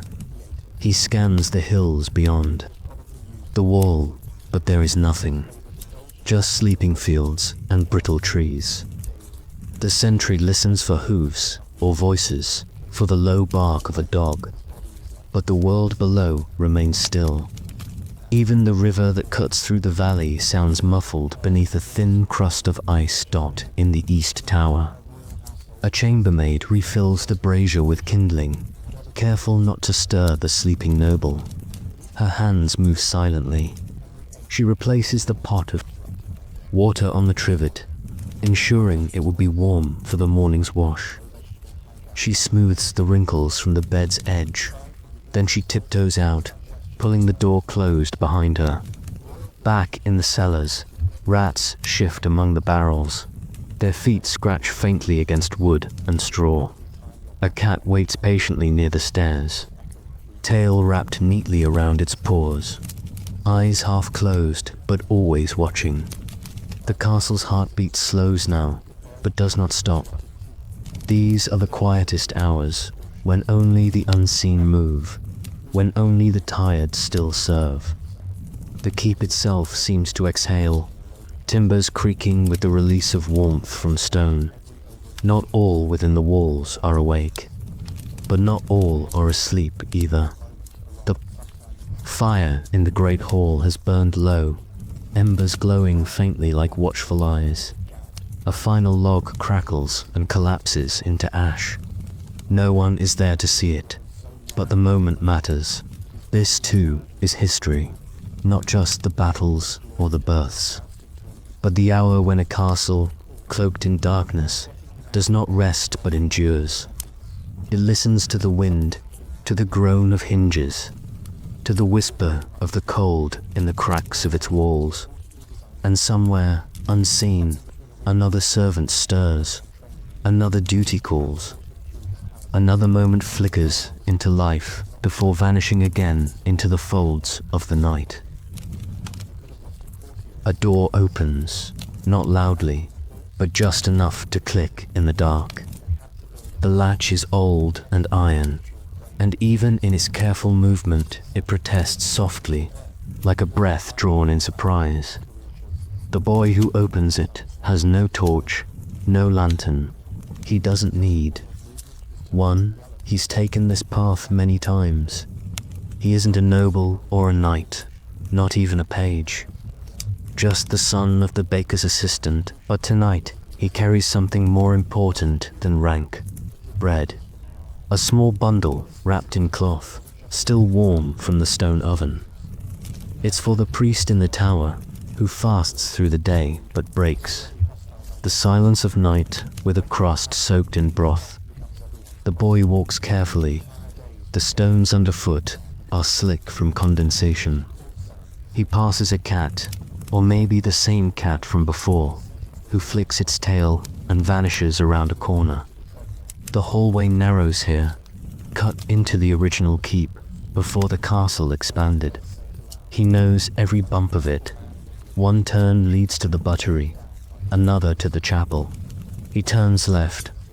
Elsewhere, on the far side of the keep, another set of footsteps, echoes in the silence.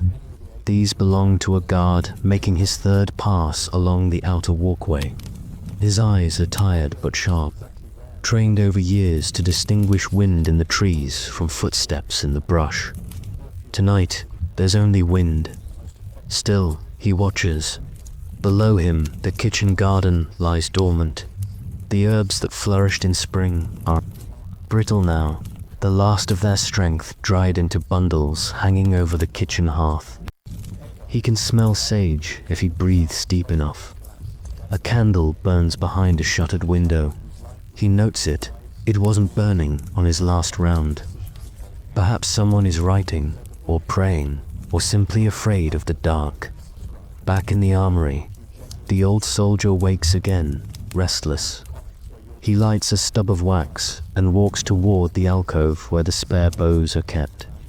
Not because he expects to use them, but because they remind him of who he once was. He checks the string tension more by instinct than intention. One bow creaks. Another is perfect. He puts it back, careful as ever, and sits beside a barrel of arrows, each fletched by hand. He runs his thumb over the feathers. It grounds him in the side room just off the kitchen. A girl sits spinning wool by lamplight. She's not meant to be working now, but her family needs the coin, and the steward doesn't ask where the thread comes from as long as it's delivered. Her hands are fast, almost too fast, and the spindle hums as it turns. She dozes between twists, eyes blinking open, then fluttering closed again. She dreams of rain, of fields soft with green. But her hands keep working even while she dreams. In the east-facing chamber of the tower, the priest receives his bread in silence. He nods his thanks, breaks the loaf carefully, and offers the boy a cup of warm barley tea in return. Neither speaks. The fire crackles, and the world outside holds its breath.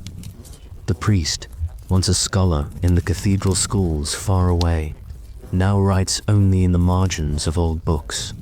He copies prayers and bits of wisdom from half-legible texts, noting where scribes long ago made errors. He smiles at their humanity, tired eyes, freezing ink, the distractions of hunger or illness, and adds his own tired script beside theirs. Outside, the guard meets another at the change of the watch.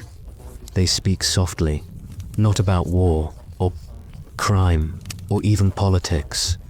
They talk about the boar scene near the woods, about the mason's wife who just had her baby, about how the well in the north courtyard smells wrong and needs cleaning. Then one goes to sleep, and the other continues the round. The torch flickers in his hand. The wind brushes his cloak. Somewhere in the lower chambers, a rat falls into a bucket and can't get out. Its squeaking startles the scullion boy trying to sneak a sip of ale. He drops the ladle and curses under his breath, then glances around to make sure no one heard. He pours water into the ale to make up for what he took and slips away. The well does smell strange tonight. The stone cover is slightly ajar, and no one remembers moving it. But there are no signs of mischief. Not yet, so the steward decides to deal with it after sunrise. He marks it in his slate and returns to inventorying. Dried beans dot down a narrow hall. Behind a hidden panel in the Lord's study lies a staircase few walk anymore. It leads to an unused turret. Tonight, it creaks. Slowly, step by step, a man, cloaked and hooded, ascends with something wrapped in cloth under his arm. It could be a scroll. It could be a bundle of letters. Or it could be nothing. He reaches. The top looks out through the narrow window. The moon is low, the sky ink dark. He sighs and disappears again into shadow. In the laundry, the water has frozen in the bucket. A washerwoman breaks the surface with a stick. She laughs quietly. It feels colder in here than outside. She places the garments closer to the hearth to thaw before morning scrubbing. She rubs her fingers and hums a lullaby she no longer remembers. The words to dot, and at the edge of the curtain wall, a boy climbs a parapet he's not supposed to. He wants to see the stars. He wants to see the shape of the world from up high. He spreads his arms and imagines flying, or perhaps escaping. But it's too cold. He ducks back down, unseen. A candle burns low. The wax pools. The silence thickens again. And still, the castle holds its breath. Stone remembers. It has no voice, but it echoes.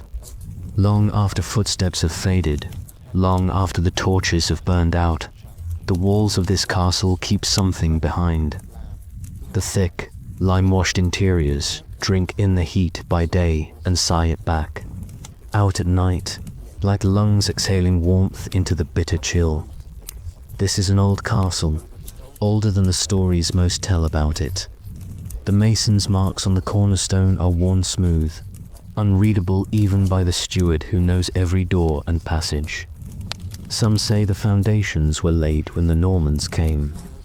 Others whisper of Roman ruins beneath. No one agrees, and no one digs too deep. A blacksmith's hammer once rang here in the lower yard, before the forge was moved to the outer bailey.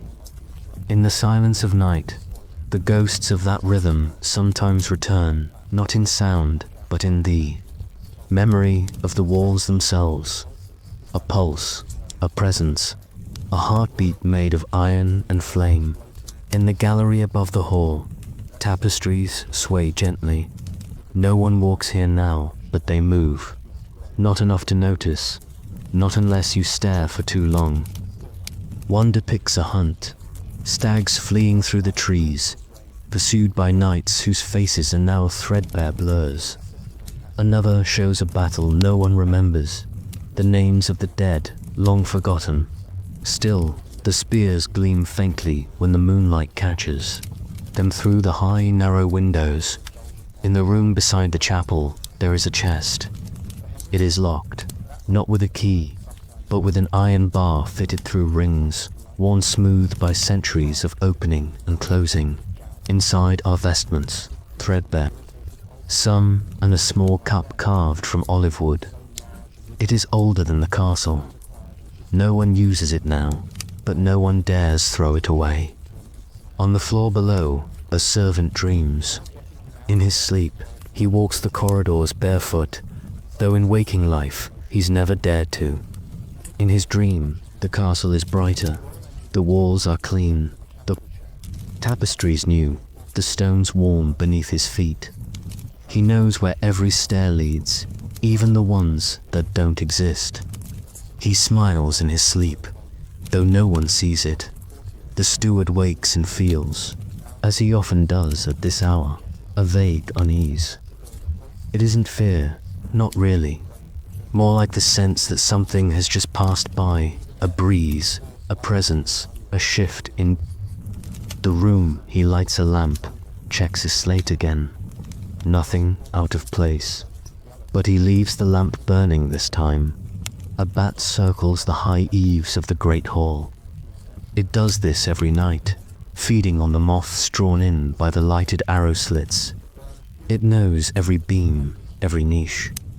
It flits past the rafters where an owl once nested, long since gone.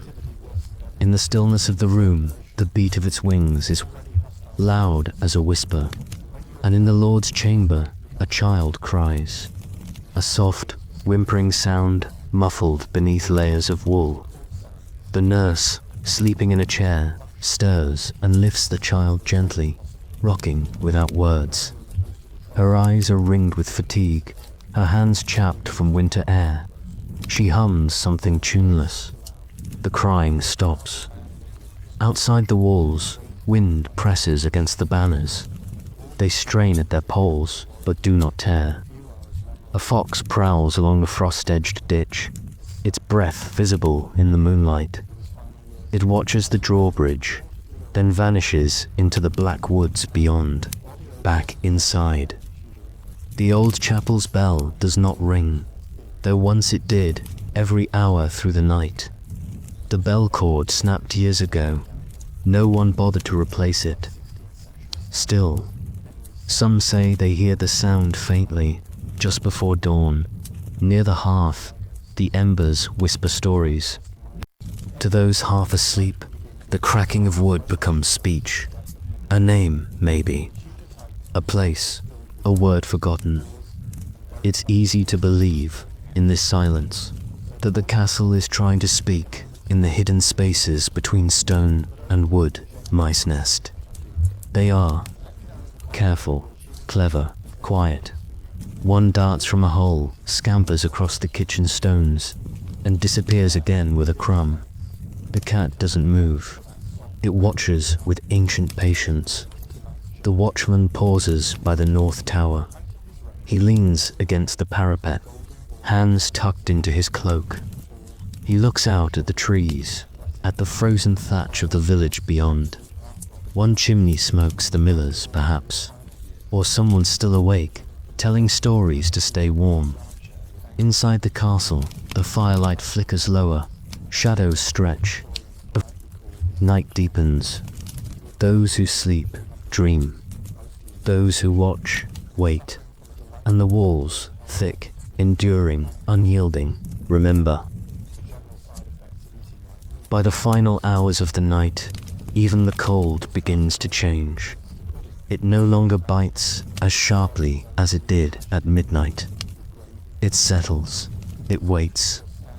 The castle, for all its layers of stone, begins to hold its breath. The stillness is thick now, not merely silence, but a kind of suspension, like the world has stopped turning for a few hours.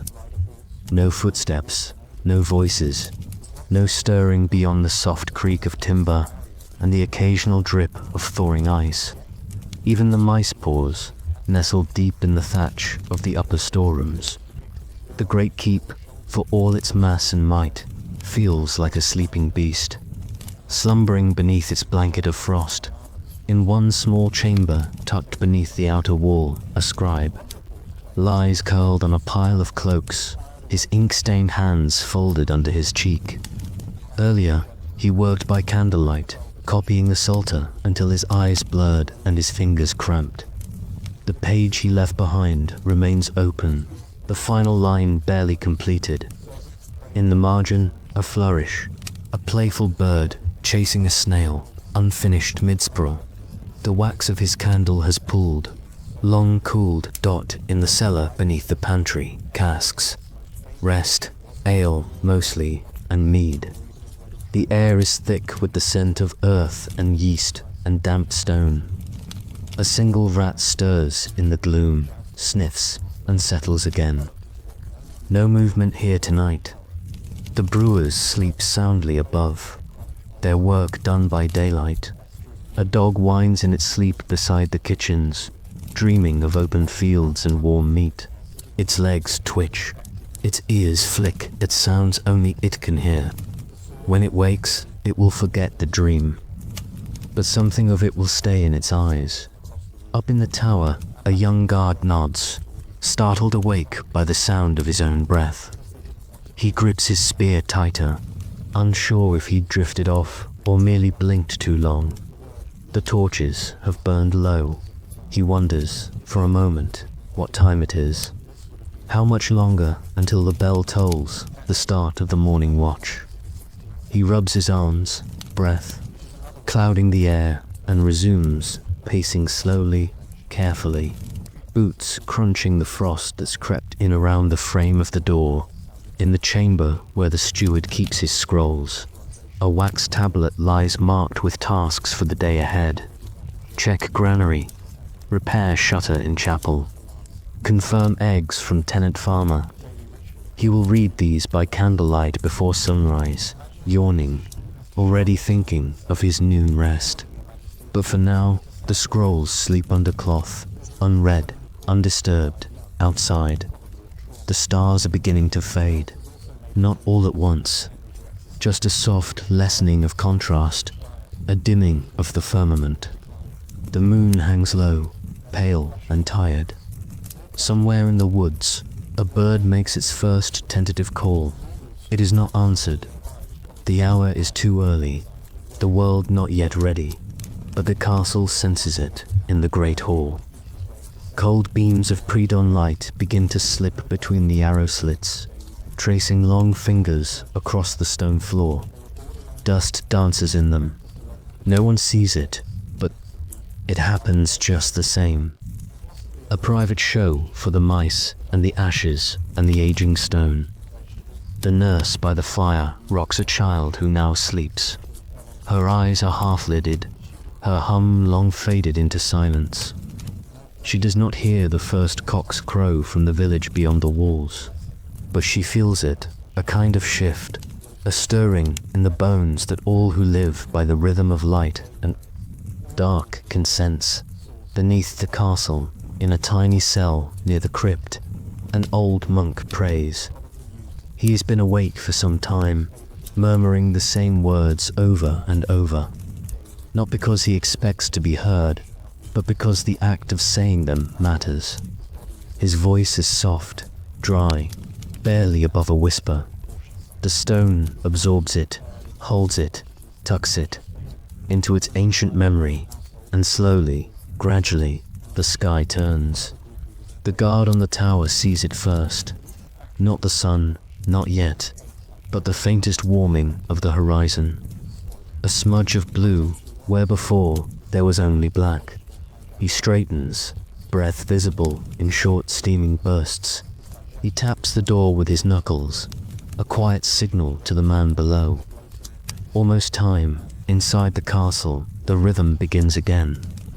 A bucket scrapes along the floor, a cough, a yawn, a murmur of movement as servants begin to stir in their quarters.